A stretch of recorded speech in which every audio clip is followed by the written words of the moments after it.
afternoon. Today we're going to make a coffee cake.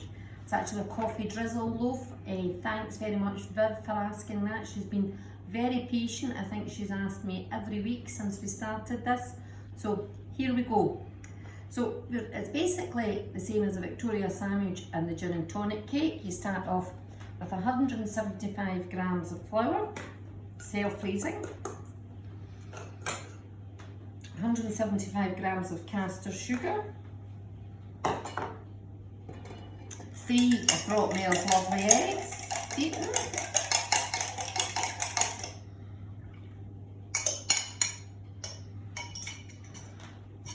and a teaspoonful of baking powder, and 75 grams of soft margarine. All that in, and I have 2 generous teaspoonfuls of coffee, instant coffee powder, dissolved in 2 dessert spoonfuls of boiling water, but it's been allowed to cool. And this goes in as well. So it's everything in the bowl.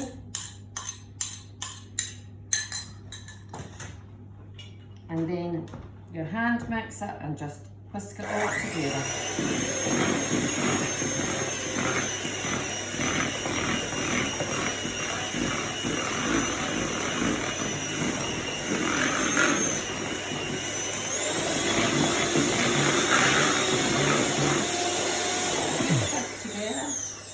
Stop your mixer, scrape the bowl down to get everything incorporated.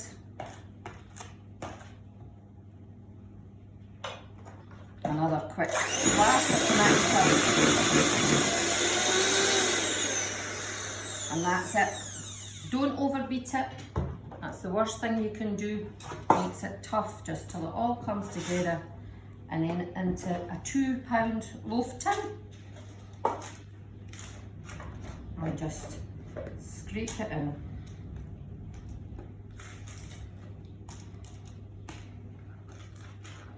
Get it all out the bowl.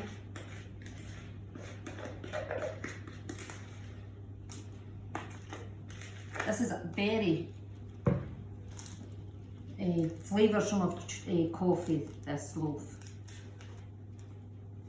Okay, and that's it. And that gets popped into the oven at 160 degrees fan. See you in a minute or two to do the drizzle. Bye.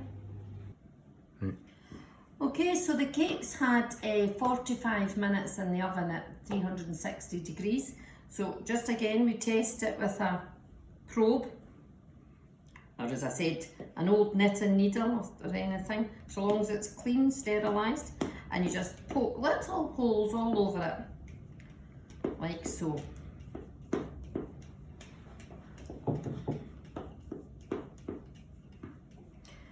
And in here I've got 50 grams of soft brown sugar and 2 teaspoonfuls of the instant coffee powder, but in 3 tablespoonfuls of boiling water.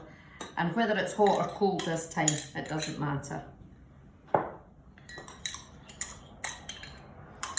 put that into the sugar and stir it, and it just dissolves. The sugar is still, there's little grains of sugar, but that's okay. And you just spoon this over the top of the cake and let it slowly and let it soak in through the sponge and the holes in the cake.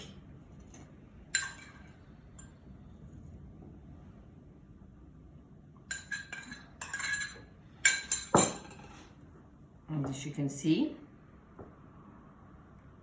now you just leave that till the cake's completely cold before we put the buttercream icing on the top, or you can eat it just as it is. That's entirely up to you, but we're going to put some buttercream on top of it later on once it's cold. Okay, see you in a bit. So that's the cake completely cold now. You do have to have patience and wait till it's cold before you ice it. Peel off the baking paper and put it on your plate, whatever you're serving on. And then I've now got 100 grams of softened butter and 200 grams of sieved icing sugar. And you're really better, I discovered after I made the icing for the Victoria sandwich, to just stir it a wee bit to keep get it started with a spoon. And then add half of your, I've got in here 2 teaspoonfuls of instant coffee again, and 2 tablespoonfuls of boiling water cooled. So I'm putting half of that in at the moment, and then start with my hand mixer. Quite gently to start with. And there it is. Just give it a good old stir round. So all the butter's incorporated into the icing sugar.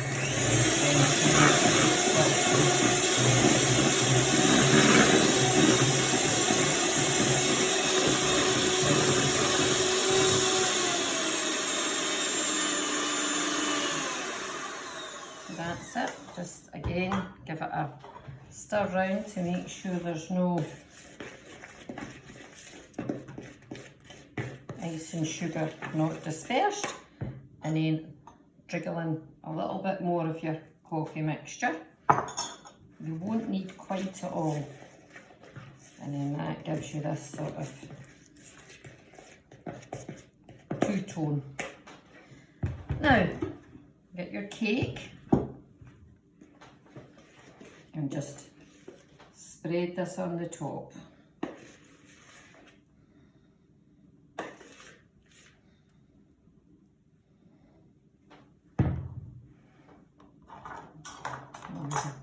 Table knife and just spread it on the top. It's quite generous amount of icing, and the icing is quite soft. It's what you want, and then just make a swirly pattern in it.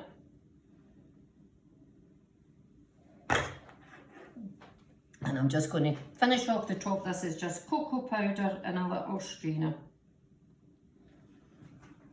And there you are, that's your coffee drizzle cake, ready to have with a cup of coffee. Bye now.